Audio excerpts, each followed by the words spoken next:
Salut tout le monde, pour ceux qui ne le savaient pas, je suis artiste tatoueur aussi. Mon studio de tatou est chez moi, dans le village, à Montréal.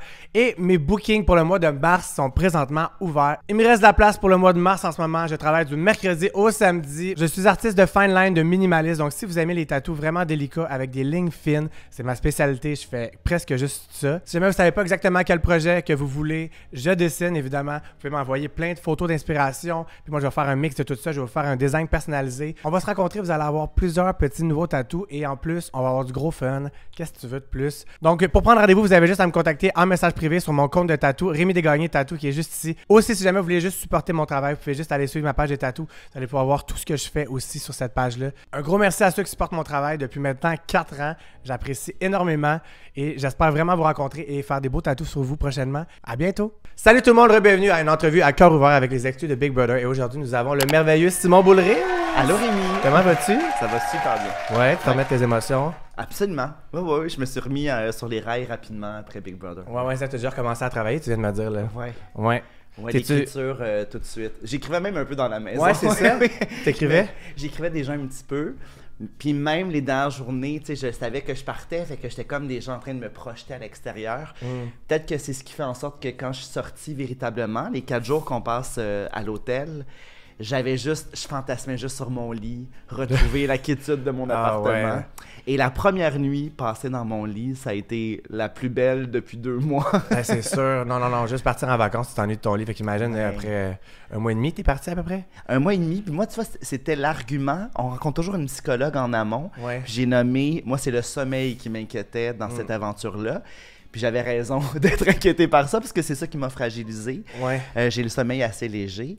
Puis j'étais entre 2 ronfleurs, donc... À qui la chance? C'était dur. T'as pogné le jackpot. J'ai pogné le jackpot. Ben merci d'être là, honnêtement, je suis vraiment content. Aujourd'hui, on va parler un peu de ton aventure Big Brother, mais j'ai des questions aussi sur ta carrière, sur ta vie. Parce qu'il y a des gens qui savent pas c'était qui personnellement. T'sais, ils ont vu le joueur, Simon, mais ils savent pas c'est qui la personne. Fait qu'aujourd'hui, on va démystifier tout ça. Aujourd'hui, on boit mon sponsor d'alcool qui est le Kepler Tonic Céleste. C'est la distillerie Appalache. Toi, tu bois le sans alcool au miel qui est super bon. Moi, je bois, lui, tout le temps, guys, vous savez. Poire et pêche blanche, c'est incroyable. Ça goûte les petits fruits. T'aimes ça, ouais? Oui, mais j'aime beaucoup le miel. Ah ouais, moi aussi, j'adore les petites croquettes dans du miel, rien de mieux que ça. Fait que si vous voulez vous procurer ça, guys, c'est disponible dans les SEQ maintenant. Le lien est dans la barre d'infos si vous voulez voir tous leurs produits. Ils ont plusieurs sortes. Ils le font aussi en 26 onces, comme vous voyez ici. Il y en a un aux fraises et rhubarbe, un à l'orange sanguine et framboise noire. Ils font même la vodka fit, qui est une vodka à la limonade. C'est super bon. Allez voir leurs produits. C'est québécois en plus, on veut encourager le locaux maintenant, là. Pas le choix. Fait que santé. Santé. Merci vraiment d'être là. Fait que première question, la question évidente, c'était quoi tes motifs pour aller à Big Brother? Écoute, je vais dire que l'an passé, on m'avait invité à Big Brother et j'avais décliné l'invitation parce que je me projetais pas du tout dans un jeu comme ça. J'étais un bon téléspectateur. J'aimais ça le regarder, j'aimais ça le commenter avec mon chum ou avec des amis. J'étais même sur un groupe Facebook sur lequel on commentait les, les stratégies des joueurs. Puis j'aimais ça lire le point de vue des autres. Mais quand j'ai reçu une invitation, pour moi, ça se pouvait pas. C'était pas pour moi. Cela dit, on se rappellera qu'il y avait Joël Paré-Beaulieu. Et c'était, à l'époque, très longtemps, c'était ma coloc. Ah et, ouais? Ouais, on habitait ensemble pendant 3-4 ans et on était ensemble à l'école de théâtre à Sainte-Thérèse. Fait qu'on habitait tout près du cégep Lionel Groulx. Impossible. Quand je l'ai vu, c'était vraiment une surprise. Elle me l'avait pas dit avant. Puis quand je l'ai vu dans le show, j'ai eu une espèce de bouffée de nostalgie. J'avais envie de me retrouver avec cette gang-là. Puis ça m'a rappelé... En fait, ça m'a montré à quel point que je m'ennuyais de la cohorte dont je faisais partie à l'école de théâtre. J'avais comme cette nostalgie-là. Puis moi, ça fait des années que j'écris pas mal à temps plein. Puis je m'ennuyais donc du côté grégaire de Simon. Parce que quand j'étais à l'école de théâtre, on était toujours en gang. Puis là, on dirait que ma vie s'est orchestrée pour que je m'éloigne du clan puis que je sois plus solitaire. Donc, j'ai eu l'espèce de fantasme de me projeter dans cette gang-là. Puis quand j'ai fait les gérants d'estrade l'an passé, je leur ai dit « j'ai presque regretté tellement que j'ai aimé ça le suivre cette année. » Puis là, on m'a dit « tu sais, Simon, si tu veux l'an prochain, t'es le bienvenu. » J'ai dit « Oui, mais tu sais, je serais pas un bon joueur. Je sais que je suis pas super stratégique. Je suis pas bon pour mentir. J'étais un panier percé. Tu sais, c'est 3 atouts importants. Mais moi, je suis vraiment un panier percé. J'aime dire, je suis calfeutré avec de la plasticine. Tu sais, ça tient pas bien. Là. Puis finalement, ben, tu sais, ils m'ont dit, il faut plein de joueurs pour Big Brother. Donc, tu aurais ta place. Puis j'avais aucunement le fantasme de me rendre jusqu'au bout. C'était rendu loin quand même, là. Je me suis rendu bien plus loin que je pensais. Parce que quand on vient tourner les petites capsules, on nous demande combien de semaines vous prévoyez faire. T'avais dit quoi? J'avais répondu 4 semaines. Puis après ça, si t'avais pas bien enregistré, on m'a dit on le reprend. J'ai dit 3 semaines. Puis là, si on le reprenait, j'aurais dit 2 semaines. Une chance qu'ils n'ont pas pris ça. Donc, je me voyais pas à long terme dans ce jeu-là. J'avais pas du tout de prétention ou même pas d'ambition. Mais j'avais envie de m'amuser. Et je peux dire que c'est réussi. Je me suis vraiment amusé. Je me suis fait des amis. Ouais. Ça, c'était mon but. Je voulais me faire de nouveaux amis à 42 ans. Ben, c'est bon. C'est pas facile de se faire des nouveaux amis à un certain âge. Je dirais que c'est plus comme avant. Genre, il n'y a plus de... C'est tout le temps les mêmes personnes, dans les mêmes environnements. Fait que c'est le fun. Ouais. Puis en plus, il y a tellement des gens variés dans Big Brother, des sphères que peut-être tu rencontrerais jamais. François Lambert. C'est ça. Je pensais pas un jour être ami avec François Lambert je le compte dans mes amis. C'est quand même cool sur un CV, ça. Là. Ouais. Pourquoi ne pas avoir utilisé les cristaux à ton avantage à la fin? Oui, ça, c'est la question qui me revient constamment. Puis je la comprends très bien. Ouais. Mais il faut savoir que quand on regarde l'émission, c'est pas monté de façon chronologique nécessairement pour créer du suspense. Alors, ce qui s'est produit, c'est que je savais que j'avais aucune chance de rester dans la maison à partir du moment où Jean-Tom se sortait du bloc. Ben, quand Amy a sorti Jean-Tom du bloc, je savais que mes chances étaient nulles. Contre Coco ou encore moins contre Sinem ou François, c'était impossible que Fredski mette l'un des deux. C'était sûr que c'était Coco. Donc, le matin, quand Amy... donc, ça s'appelle la cérémonie du veto. Quand Amy a retiré Jean-Tom, je savais que mes chances étaient pas mal nulles. Et surtout, avant la cérémonie, il y a eu la tempête. Puis dans la tempête, on doublait le vote d'une personne et c'est Liliane qui a eu ses votes doublés. Et donc, je savais que c'était Coco qui serait sur le bloc contre moi et c'était Liliane qui avait 2 votes. Donc, mes chances étaient immensément minces. Mais là, quand j'ai vu que c'était à doubler pour Liliane, j'ai fait « Hey, c'est la fin des haricots pour moi. » Et j'étais vraiment serein avec ça. C'est ça, t'étais en paix avec ça. J'étais en paix. Par contre, j'avais une petite blessure par rapport à la discussion que j'avais eue avec Jean-Tom durant la semaine. Jean-Tom, ça a été une semaine compliquée pour lui. Cette semaine-là...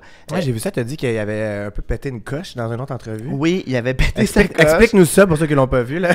Ben, en fait, je pense qu'il a perdu le contrôle cette semaine-là. Ouais. Et j'ai l'impression que j'ai été son bouc émissaire.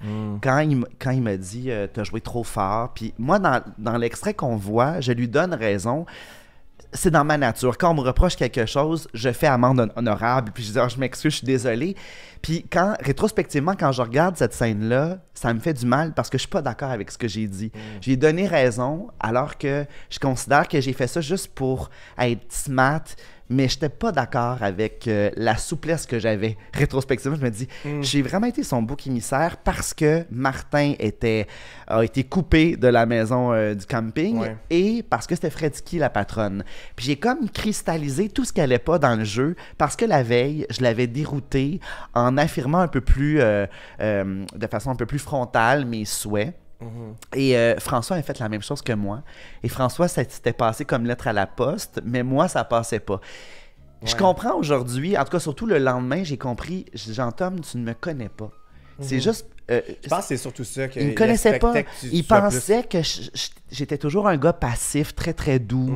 Je peux être ça, puis je suis ça. Mais il a assumé que tu devais être comme ça, je pense. Que j'étais toujours comme ça. Or, cette semaine-là, j'avais plus d'espace pour jouer. Je me suis plus amusé. Puis oui, j'ai dit que j'ai trop joué. Je pense pas que j'ai trop joué. Je pense que j'ai enfin joué davantage. J'avais plus d'assurance. J'avais plus d'assurance. Mon impact était plus grand. Puis j'ai passé une belle semaine. Puis je veux pas entacher cette semaine-là à la lumière de ce qui s'est passé à la fin. Donc, je pense que c'est un 2 poids, 2 mesures entre François puis moi. François, il sait qu'il peut être un peu plus piquant. Moi, je peux l'être aussi. Je peux être acerbe. Je peux être un peu plus... je peux montrer davantage mes arguments. Et c'est ce que j'ai fait. Puis ça l'a déstabilisé. Puis c'est correct tout ça, mais ce qui s'est passé, c'est qu'on a beaucoup discuté après, ce qui n'a pas été vu. C'était des belles discussions. Je suis vraiment en paix avec Jean-Tom complètement, mais le joueur, Simon Boulris, n'est pas en paix avec le joueur Jean-Thomas. Avec l'humain, je l'adore. Il est une grande douceur, Jean-Tom, mais le joueur a été heurté. Puis je me voyais plus jouer dans ce jeu-là aux côtés de Jean-Tom. Là, ça voulait dire que si je restais, je jouerais avec Jean-Tom. Puis ça se pouvait plus. Il m'avait trop écorché. Donc, le premier move que j'ai fait, dès que j'ai eu les 2 cristaux, ça a été de pas trop patienter, d'être impulsif comme lui l'avait été. Parce que il m'a proposé pour me mettre sur le bloc, Fredsky ne m'aurait jamais mis. Elle aurait mis Amy, normalement. Fredsky, j'étais très proche d'elle, c'est une grande alliée. Je sais qu'en regardant les épisodes, j'ai vu qu'on était clairement plus vraiment alliés, mais dans mon cœur, et je pense que dans le sien encore, ça subsistait ça. Ouais. Donc, elle ne m'aurait pas... influencée un peu. Elle a été influencée. En fait, elle a dit, ben réglez vos affaires, j'ai le nom de Simon, je vais mettre Simon. Puis elle m'a dit tout de suite, Simon, t'es un pion, ne t'inquiète pas. Puis on le sait que dans ce jeu-là, on nous dit que t'es un pion, c'est pas nécessairement vrai non plus. Mais en regardant les épisodes, j'ai vraiment l'instinct. Mon instinct me dit que j'étais vraiment un pion. Pour elle, loin. Je pense que je serais resté contre Jean-Tom. Et donc, il a été impulsif. En me nommant rapidement sur le bloc, je dis, ben, je vais être impulsif moi aussi, puis je vais pas patienter pendant 3 jours avant de faire un move. Je vais le faire le plus tôt possible. Je suis pas un gars impulsif dans la vie, 0, mais je me suis forcé à l'être pour jouer sa game.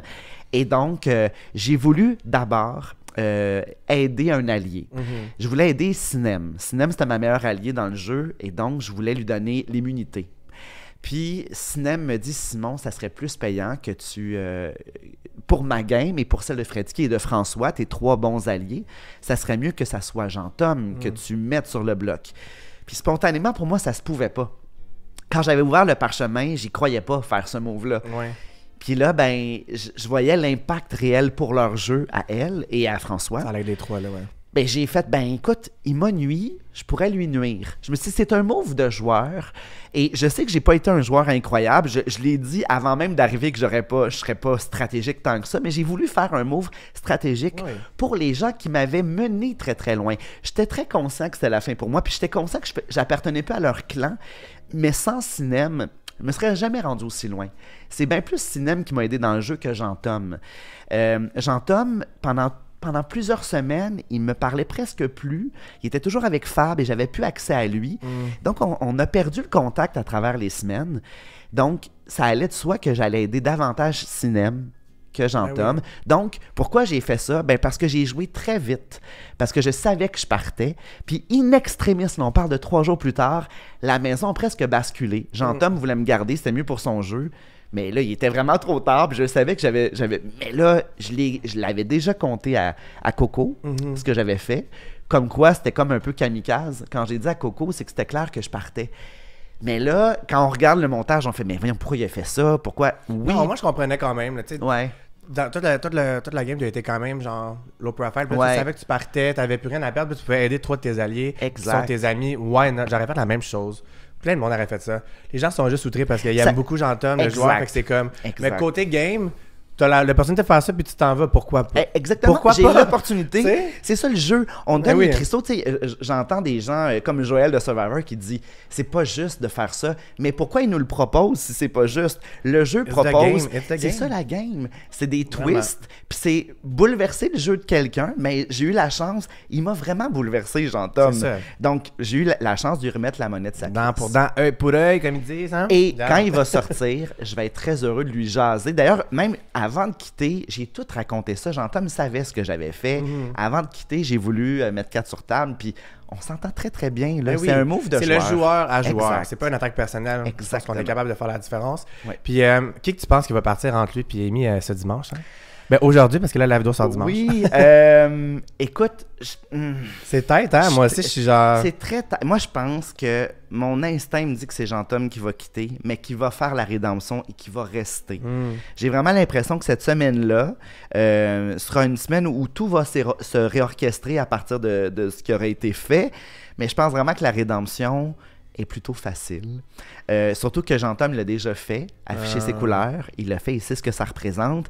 Sa courbe d'apprentissage est très bonne. Il l'a fait 3 fois. Ça va être sa 4e fois. Puis je sais que François, c'est le temps de son premier. Puis François n'avait pas été très rapide à son premier parce qu'il n'avait pas compris le principe des coulisses. On pouvait mettre les passés dans les coulisses. Et ça, il ne l'avait pas utilisé. Donc, je pense que son temps pour le premier a été très long puis qu'il s'est rattrapé par la suite. Donc... J'ai l'impression que Jean-Tom va faire la rédemption. C'est une bonne prédiction, Il va rester. Est-ce qu'il y a des candidats que tu as développé une vraie amitié? Tantôt, tu en parlais des vraies amitiés sincères que tu vas garder. Tu pourrais-tu nommer des gens? Écoute, je te dirais la plupart, mais ce qui est un peu drôle, je crois, c'est qu'avant de quitter ma maison, j'ai dit à mon chum, les 3 personnes que j'aurais voulu mettre sur le bloc, et c'est-à-dire ne pas développer d'amitié avec ces personnes-là, c'était Coco, Danick et François. Sans surprise, c'était des joueurs un peu plus coriaces. Dans leur exact. saison, Puis, tu sais, moi, je m'attendais à me faire trahir. Je savais qu'en faisant Big Brother, ça allait arriver, puis j'avais de l'humour par rapport à ça. Puis j'en ai eu en regardant les épisodes, mais je voulais pas m'acoquiner avec des personnes comme ça. Et on peut pas préméditer avec qui on aura des affinités. Et il se trouve que les 3, Coco, Danick et François, ce sont 3 personnes que je vais revoir dans la vie puis que je vais aimer de tout mon cœur et que j'aime déjà de tout mon cœur. C'est des belles personnes. Ça a été des découvertes. Naturellement que Sinem, elle en fait partie. Fredski, super belle rencontre. Liliane est tellement drôle. Pour vrai, la plupart des gens dans la maison, il s'est passé quelque chose au niveau humain. Puis l'émission ne rend pas justice à ce qu'on vit parce qu'évidemment, c'est très parcellaire. C'est focusé sur la stratégie. C'est sur la stratégie, puis je sais que je suis pas le plus stratégique, donc je me regarde, je dis, bon, ok, je suis vraiment en périphérie complètement. J'ai quand même à la fin, on te voyait plus, mais c'est vrai qu'il y a un bout, on était comme pendant 2 semaines, semaine 3, semaine 4, et ouais. pourtant, j'en faisais des stratégies, mais j'étais pas partie prenante de la stratégie principale, j'étais plus en arrière-fond, puis j'ai fait, oh mon Dieu, j'étais vraiment un figurant, alors que dans la maison, je pense que... T'avais pas cette impression-là. Ben, ça se passait bien, puis je parlais avec pas mal de monde, puis donc il y a la game sociale qui était certainement ma force, et c'est ce qui fait aussi que je suis resté pendant 6 semaines. C'est une façon de jouer aussi. Ben, c'est une vraiment façon valide, de jouer. là, c'est ça. C'est une façon de jouer. Moi, j'ai toujours dit, j'étais sur le bloc semaine 2, puis je leur disais, je suis pas un joueur redoutable, j'étais un joueur ludique. Je revendiquais ce mot-là parce que j'ai toujours aimé faire des jeux, jouer pour vrai, puis dans ce jeu-là, on joue pas tant que ça. La stratégie prend beaucoup de place, mais les jeux comme j'aime, mettons les challenges ou c'est très très court. Tu sais, des fois dans ta semaine, c'est 1 minute de ta semaine. Ouais. C'est long, ça peut être long. Ça peut être long, fait que moi je voulais jouer tout le temps au jeu de la boulette le soir ou au nom dans le front. Puis j'étais pas dans une saison où les gens aimaient tant la boulette. Ah non. Fait que... moi j'aurais joué à la boulette avec toi all night long. Ah écoute, j'adore ça. Écoute, l'an prochain j'y retourne si t'es là parce que je veux jouer à la boulette tous les soirs. Moi je pensais que c'était ça qui arriverait. On fait rentrer Simon pour jouer à la boulette. C'est Tammy qui était la plus joueuse avec moi, puis Tammy est sais. partie trop vite, puis c'est de ma faute, mais là je regrette mon Vous avez Dieu. tellement le même vibe, en plus toi puis Tammy, tu sais, super théâtral, c'est tellement triste qu'il est parti la première. Ça me brise le cœur. Ouais. Puis je sais que j'étais en partie fautif là, pour son départ. Ce qui m'a attristé quand j'ai vu les épisodes, c'est voir à quel point que tout mon déchirement entre Stéphanie et Tammy a jamais été montré. J'étais bouleversé, vraiment. Puis c'était mes 2 alliés principales la première semaine. J'avais fait le challenge avec Stéphanie, puis on s'était vraiment dit qu'on serait là l'un pour l'autre. Et Tammy, c'était comme le lien le plus naturel dans la maison. Puis là, je me suis retrouvé avec mes 2 alliés que j'aimais tant. 2 de mon alliance d'ailleurs. Puis là, j'étais tiraillé. Puis en partant, j'ai trouvé ça a été la pire semaine. Pour moi, ça a été la première. Puis j'expliquais dans le confessionnal ce qu'on n'a pas vu. Je disais que pour moi, Tammy, dans le jeu, c'était un soul pleureur. Puis à côté, t'avais Stéphanie, c'était un chêne. À ce moment-là, la semaine 1, c'était un chêne, était solide.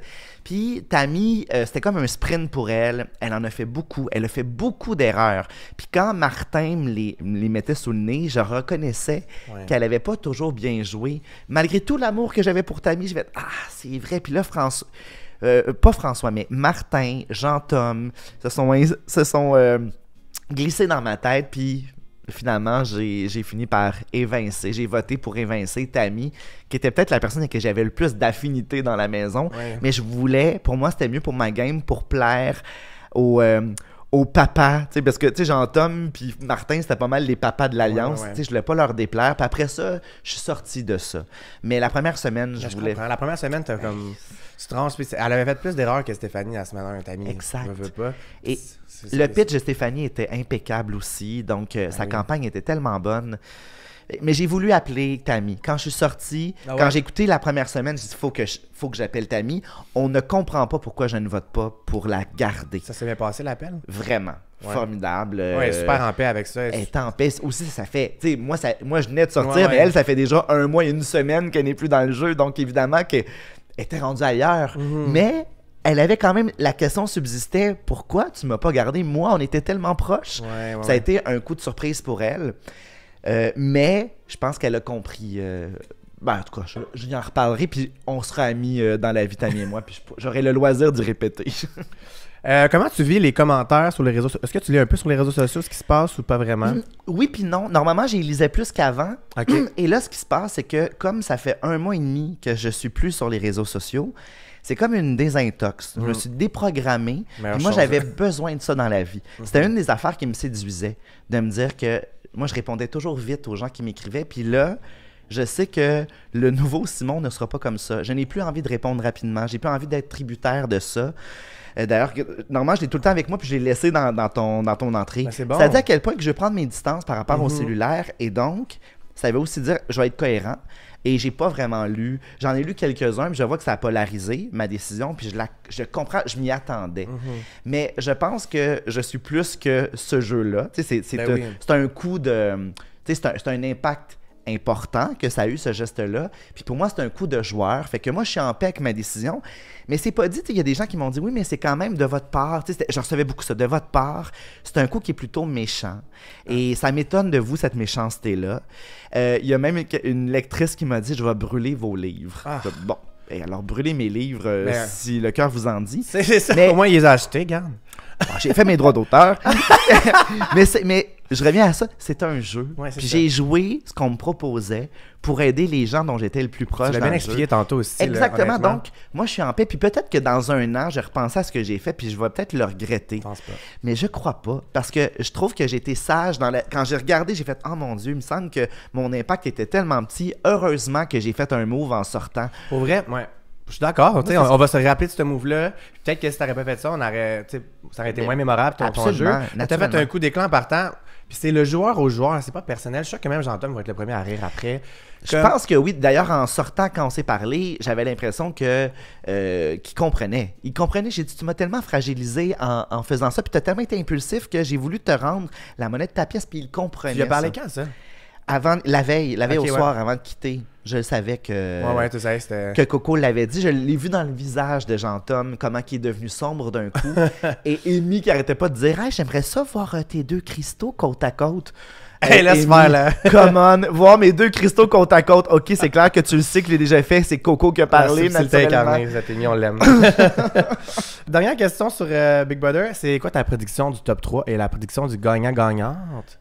Vas-y. Ok.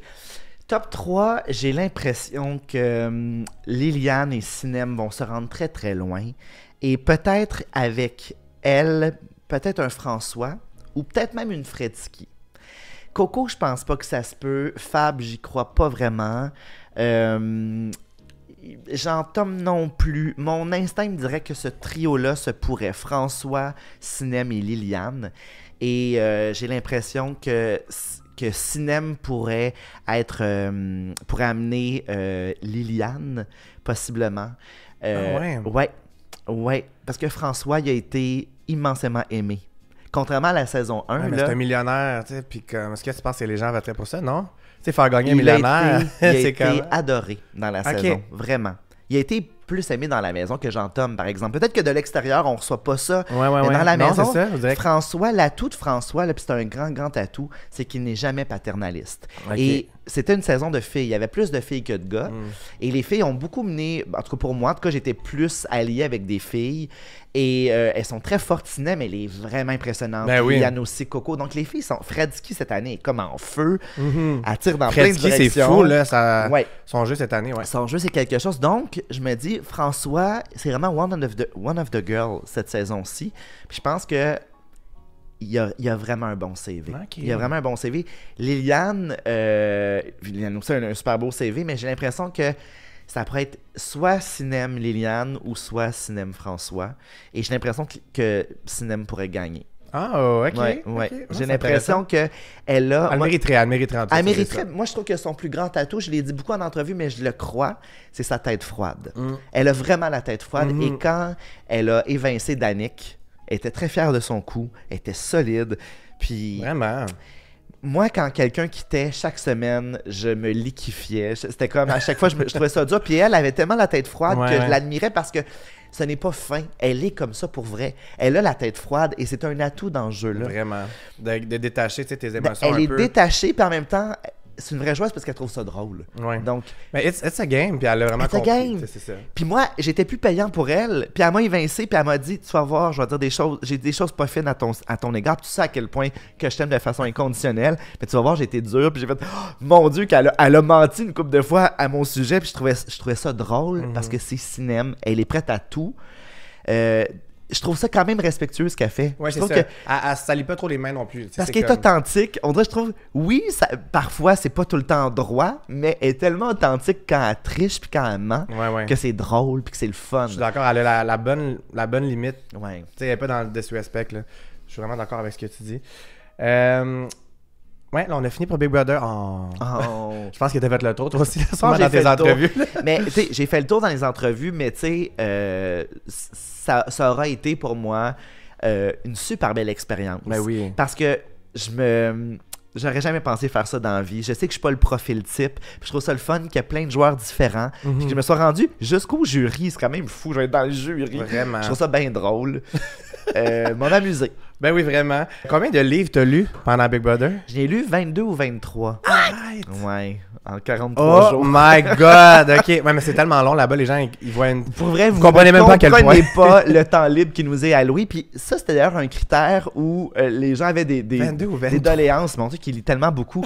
Mais en même temps, tu sais, je disais toujours ça, mais Fredsky, elle a fait des livres de Sudoku à n'en plus finir. Ah ouais. Il y a Fab qui faisait toujours des jeux de patience, des jeux de solitaire. On avait tous nos échappatoires différentes. Puis moi, ça a été la lecture. J'ai tout lu ce que je pouvais lire. Je disais même les boîtes de céréales, j'ai tout lu là-bas. Hey. Les ingrédients dans les boîtes de céréales, let's go. Tu écris des romans, tu animes à la télé, tu joues au théâtre. Comment fais-tu pour jongler avec toutes ces carrières? Ben, je pense que c'est dans ma nature. Tu sais, tantôt, je parlais de Jean-Tom qui m'avait mal cerné, tu sais, que je disais, mais je peux être ça et le contraire. Mais je suis multiple. Puis j'ai toujours revendiqué haut et fort ma multiplicité. Et il se trouve que j'ai plein de passions qui se combinent bien. Le théâtre est arrivé très tôt dans ma vie, en secondaire 1, j'ai adoré ça, mais mes premières amours, c'était vraiment la littérature. C'était les livres, le cinéma, j'ai grandi dans le club vidéo de mes parents, donc les histoires, j'aimais ça, j'avais envie d'en raconter. J'aimais ça m'en faire raconter d'abord, évidemment, ça a commencé comme ça. Donc, le théâtre, j'ai fait mes auditions après avoir étudié en littérature. Donc, j'ai toujours su que je voudrais faire plein de choses en art. J'ai même pensé être danseur. J'ai pensé être un artiste peintre. J'aimais vraiment beaucoup de choses, essentiellement dans les arts. Quoique l'enseignement, ça m'aurait assez séduit aussi. En littérature? Enseigner la littérature ou même enseigner, en fait, ça pourrait être même les arts plastiques. J'aimais beaucoup la transmission, mais ce qui m'allumait le plus, c'était les arts. Donc, j'ai fait d'abord presque un bac au complet en littérature et une école de théâtre. Puis j'ai toujours senti que je ferais plein de choses, puis que je serais multiple. Donc, animer, chroniquer, je fais beaucoup de chroniques, jouer au théâtre, jouer dans les séries télé que j'écris, et peut-être un jour, je vais aussi les réaliser, ça m'attire beaucoup aussi. Ouais. Il y a plein de choses, en fait, je me dis, moi, j'ai envie d'essayer des choses dans la vie. La vie est tellement brève que je veux tirer dans plein de directions du moment que c'est un champ dans lequel je me sens à l'aise.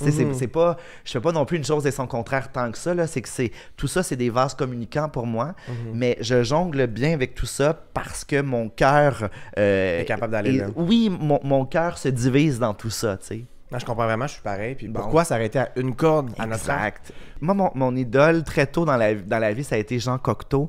Jean Cocteau, il a tout fait. Jean Cocteau, ça a été d'abord, oui, un poète, un dramaturge, un écrivain, mais il a dirigé des ballets, il a dessiné, c'est un artiste, un illustrateur, il a fait de la mise, il a réalisé des films, il en a scénarisé, il a tout essayé.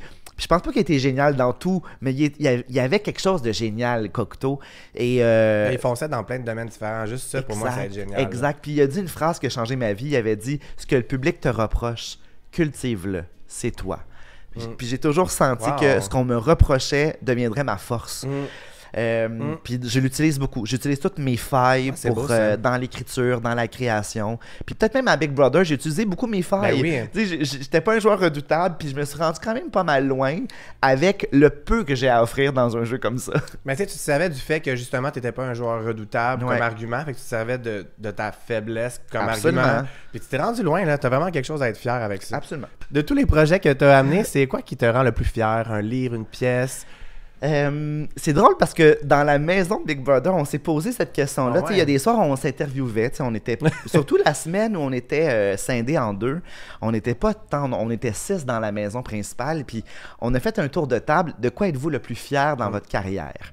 Et tu sais, pour vrai, j'avais comme la difficulté à choisir. Il y a des moments, il y a eu des points pivots dans ma vie, notamment cette année-là avec Marc Labrèche. Pour moi, ça a été un pivot parce que c'était la première fois où je faisais de la télé de façon régulière. J'ai fait des chroniques à plein d'émissions avant ça, mais là, j'étais là de façon hebdomadaire.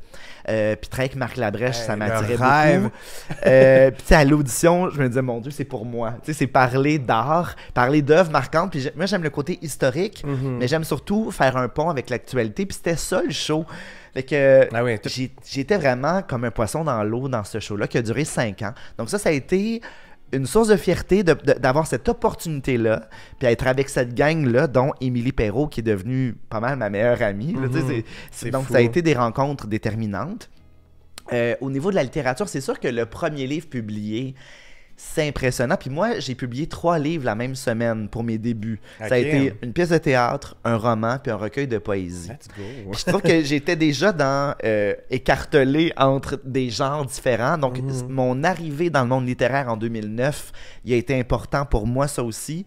Puis, l'écriture de séries télé aussi, parce que, tu sais, j'ai carburé, moi, à la télé quand j'étais jeune, comme beaucoup de jeunes, là, mais tu sais, écouter Passe-Partout, savoir que j'allais écrire pour Passe-Partout, ça a été une belle surprise. Mais ma première série en solo, c'était 6 degrés. Ça a été aussi... Tu sais, je réponds plein de choses parce que c'est plein de moments charnières dans ma vie. Puis même Chouchou, c'en est un parce que c'était la première fois où j'avais une émission prime time, tu sais, de grande écoute.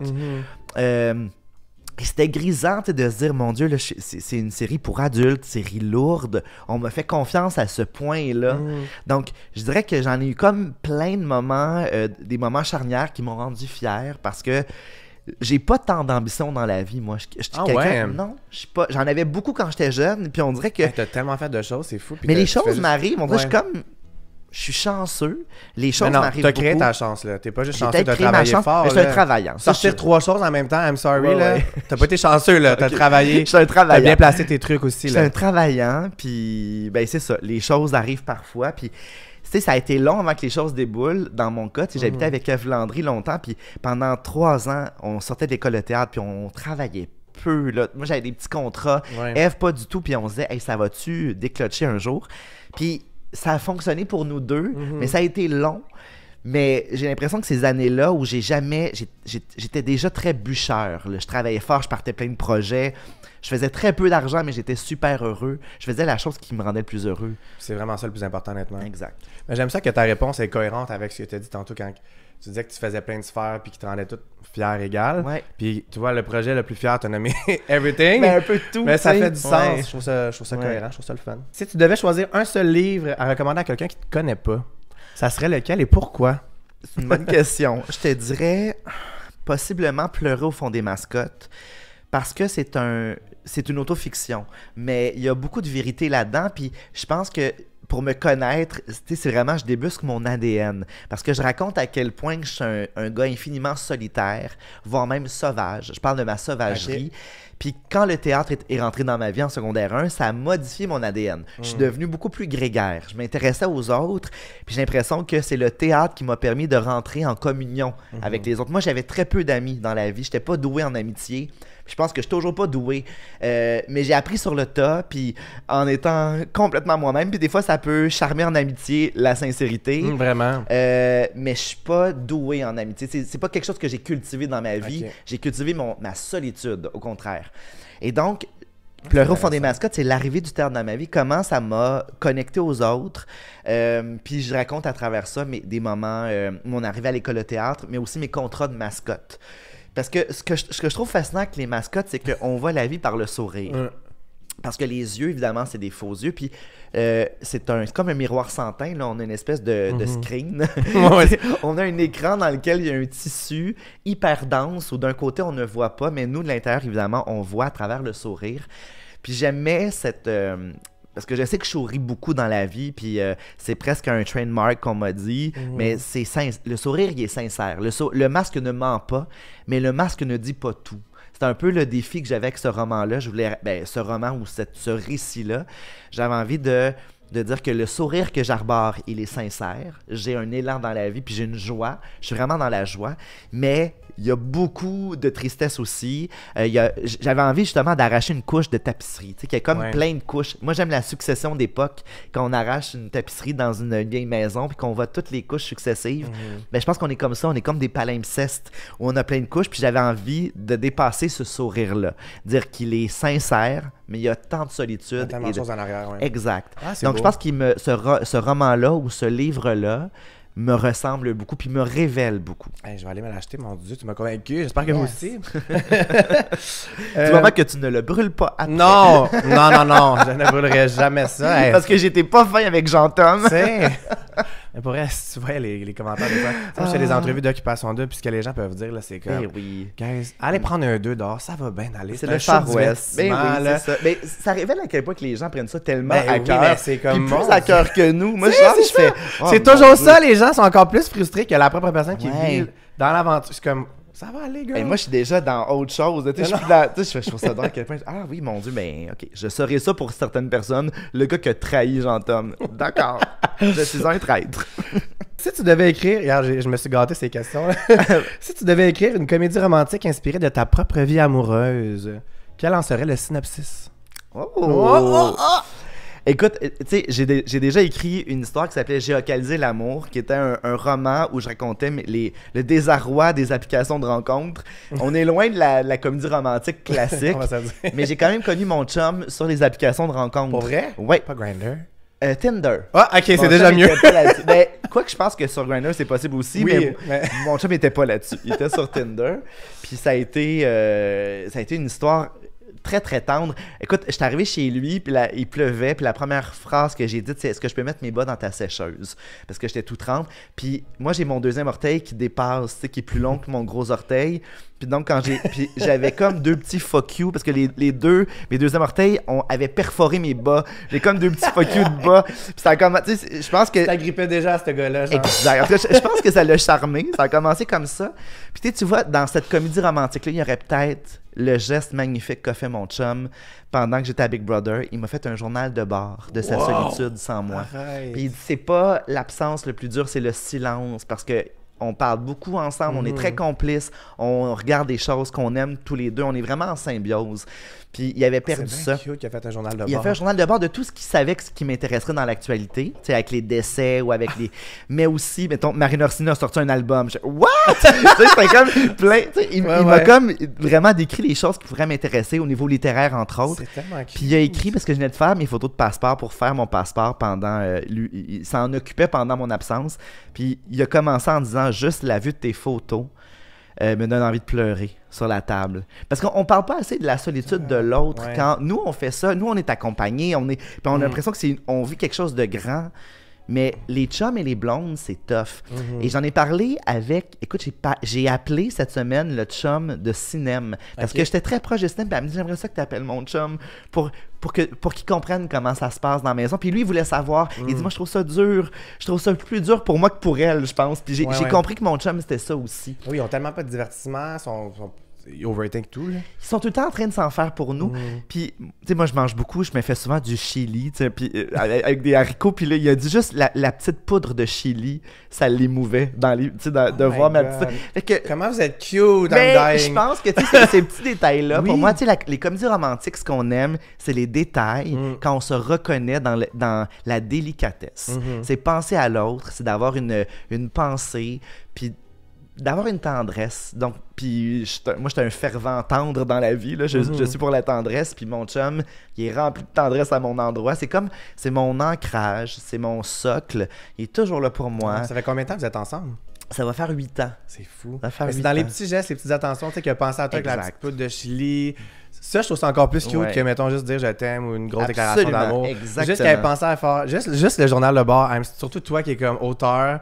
C'est tellement cute parce que c'est actually juste toi qui aurais voulu vraiment avoir ça. Tu sais, mettons, moi, à savoir toute l'actualité, en sortant, ça aurait pas été dans mes priorités. Non, mais tu comprends ouais, juste que ton chum a pensé à ça, à quelqu'un qui te connaît. Tourner vers moi, tu sais, en pensant à l'actualité, qu'est-ce qui va résonner dans son cœur à lui. Mais j'avoue que Marina Orsini qui sort un album, c'est c'est légendaire. Si t'aurais pas su ça, là, non. Et puis, petite anecdote très folle, OK? Quand on est à l'hôtel pendant 4 jours après Big Brother, on est vraiment livré à nous-mêmes. On écoute les épisodes, mais tu sais, on peut pas aller sur Internet. On peut pas. Tu sais, il y a comme c'est un moment bien. On est comme dans les limbes. Ouais. Tu sais, c'est comme. Tu sais, 1 heure au purgatoire. Nous, c'est 4 jours au purgatoire. C'est comme long avant qu'on reprenne les rênes de notre vie. Puis moi, j'avais hâte de me projeter dans ma vie. Ça doit être le pire bout, là. Ah, moi, j'ai trouvé ça long. J'avais hâte d'être chez nous. Et donc, souvent, ils contactent les chums et les blondes pour qu'ils viennent nous soutenir, pour qu'ils viennent dormir à l'hôtel avec nous. Puis il faut savoir que mon chum, lui, travaille au Nunavut, 1 semaine sur 2. Il part très, très loin travailler. Puis le jour de mon éviction, je savais qu'il partait. Je connaissais son horaire. Puis je me disais, je ne le verrai pas avant. Tu sais, 3 jours, quand je vais revenir après, il va arriver. Mais le producteur, il savait. Il voyait bien là, que j'avais fait mon deuil dans la maison puis que je partais. Fait que il a dit à mon chum, « Hey Phil, je te dirais, pars peut-être pas. Si tu peux reporter d'1 semaine, puis pour vrai, parce que s'il faut que je reporte, dis-moi le là, parce que je peux pas prendre l'avion pour revenir avant 3-4 jours. Il dit, OK, pars pas. Et donc, moi, je savais pas tout ça. Et là, je suis à l'hôtel et la nounou, on a toujours une nounou avec nous qui s'appelle Sylvie. Sylvie me dit, il y a David, le producteur, qui veut te parler. Puis moi, David, je l'ai jamais vu. Okay. Fait que j'arrive avec l'impulsion de saluer quelqu'un que je ne connais pas. Alors, mon chum, Phil, est dans l'entrée et je fais « Bonjour ». Et là, mon chum fait « What the fuck ?» Je veux dire, Simon, c'est moi. Genre, tu sais, c'est 43 jours plus tard, je reconnais pas mon chum. Ça fait 8 ans qu'on est ensemble, t'es qui, là? Mais tu sais, Rémi, quand t'es mindé que ça sera quelqu'un... Puis j'ai tendu la main et là, je m'en suis tellement voulu que j'ai éclaté en sanglots dans ses bras. Je fais « Excuse! » Et je pense que, tu sais, on a tout meilleur comeback, là. On a tout un moment où on crash en sortant. Ouais. Puis j'ai crashé pendant peut-être 1 minute dans ses bras. Puis après ça, j'ai fait, bon, ben c'est beau. Moi, j'ai une santé mentale pas pire. Pour vrai, tu sais, de faire, hey, j'ai crashé 1 minute. Puis après ça, j'ai fait, OK. Ça snap out of it en 1 minute, là. Ouais. Après, j'ai fait, OK, il est là. Puis il a été. Ça m'a fait du bien qu'il soit là. 4 jours, vous avez resté ensemble? Ouais, il est arrivé le lendemain. Donc, on a 3 nuits ensemble. C'est vraiment une belle attention de la part de la production de Big Brother. T'avais vraiment besoin de ça. 4 jours tout seul, là, genre dans la chambre, là, please, bring me my boyfriend. Je te comprends. Surtout après 1 mois et demi, là. Girl. On se comprend. Dernière question. Moi, j'aime vraiment ça finir sur cette question-là parce que je me prends comme dans RuPaul Drag Race. Là, je sors la photo du jeune Simon. Ah oui. Qu'est-ce que tu dirais au jeune Simon de 7 ans s'il serait ici devant nous? Ben, écoute, ce jeune Simon-là recevait pas autant d'amour qu'il le voulait ou même qu'il méritait, je dirais. Fait que spontanément, avant de lui parler, je le prendrais juste dans mes bras, puis je ferais des petites tapes en faisant « Mon Dieu que ça va bien aller ouais. ». Puis en même temps, il y a quelque chose en moi que tout le temps, même si j'ai eu des années très difficiles, au secondaire notamment, j'ai vécu beaucoup d'intimidation. Mais c'est comme s'il y avait tout le temps une part en moi qui savait que les choses arriveraient. J'ai tout le temps eu cette espèce de positivisme où je me disais les belles choses vont débarquer dans ma vie. J'y croyais. C'est bon ça. J'avais comme foi en je sais pas quoi, mais foi en moi, je pense, que j'aurais des opportunités, puis que je savais que j'en bavais pour le moment, mais que les belles choses arriveraient. Mais donc, je confirmerais ça. Et ben, je lui dirais certainement, parce que tu sais, je regrette pas grand-chose de mon... Je me suis très peu censuré dans la vie, moi. Je me dirais peut-être juste d'encore moins me censurer. Mais j'ai pas l'impression que j'étais dans la censure de toute façon. Fait que je dirais, ben, ça serait plus... de même. Ça va bien aller. Genre une petite tape de continue, puis glow, brille à ta mesure, puis amuse-toi, puis aime le plus possible. J'ai pas été beaucoup dans... J'ai pas tant douté des amitiés. J'avais pas beaucoup d'amitiés, mais tu sais, j'ai eu quelques amis, puis c'est la troupe de théâtre qui m'a fait du bien à l'école. Ça t'a fait sortir de tes ailes et tout ça, ouais. Complètement. Fait que je dirais ça. Je dis, vas-y, amuse-toi, révèle-toi, puis aie du fun. Ah, c'est beau. Je trouve ça beau aussi que tu as vécu beaucoup d'intimidation, puis que, veux pas, même à cette époque-là, tu avais toujours un petit instinct qui savait que tu allais bien aller parce que tu avais confiance en tes capacités, tu sais. Exact. Quelque chose d'apaisant que que tu avais la paix d'esprit à cause de toi, malgré tout ça. Mais tu sais, je réalise aussi que ça, c'est pas tous les jeunes qui ont ça. Non, moi, j'avais cet atout-là. Ce qui fait que ça m'a aidé à passer à travers, mais je comprends pour d'autres ados qui vivent le désarroi que j'ai vécu, quand il n'y a pas cette pulsion-là de se dire les belles choses vont arriver, quand tu n'as pas du tout cette croyance-là, ben ça peut être un chemin de croix, là, le secondaire. Exact, ouais. Moi, la cour de récré, ça a toujours été le lieu le plus anxiogène pour moi. Puis, on m'avait beaucoup dit que Big Brother, c'était une cour d'école. Mais en tant qu'adulte. Donc, quand tu as soigné tes traumas, puis moi, mes traumas vont bien. Je pense que je les ai beaucoup évacués par l'écriture. Ouais. Donc, je pense que Big Brother, pour moi, ça a été plutôt le fun, parce que même si c'est violent, il y a du rejet, puis c'est la cour d'école, mais c'est Simon, 42 ans et maintenant 43, qui débarque dans la cour d'école et donc qui est conscient que tout ça est un jeu, puis qui a la distance nécessaire. Donc, ça devait être rassurant aussi, de revivre un peu le contexte, mais avec une meilleure colonne puis une prestance. Exact. De confiance aussi. Absolument. Hey, merci Simon, c'était vraiment Rémi. le fun d'apprendre à te connaître un peu plus sous toutes tes couleurs. C'était vraiment, merci d'avoir accepté l'entrevue. C'était un plaisir. J'espère que vous avez aimé découvrir Simon. Je vais mettre le lien de tous ses romans et de tous ses trucs dans la barre d'infos. 70 livres, bonne chance. Ah, pas vrai? Oui. Y a-t-il une place, un site internet qu'on peut juste tout acheter? Ben, leslibraires.ca, tu peux voir les livres qui sont Je vais mettre le lien dans la barre d'infos. Et son Instagram aussi, si vous voulez voir tout ce qui se passe pour Simon, allez le suivre. Ça prend 2 secondes, le lien dans la barre d'infos. On fait un thumbs up si vous avez aimé la vidéo. On s'abonne à ma chaîne si vous voulez voir les autres entrevues des exclus de Big Brother qui s'en viennent. Ça va être super pertinent. Donc, vous voulez voir ça? Allez voir ça. Merci. Merci tout le monde. Bye.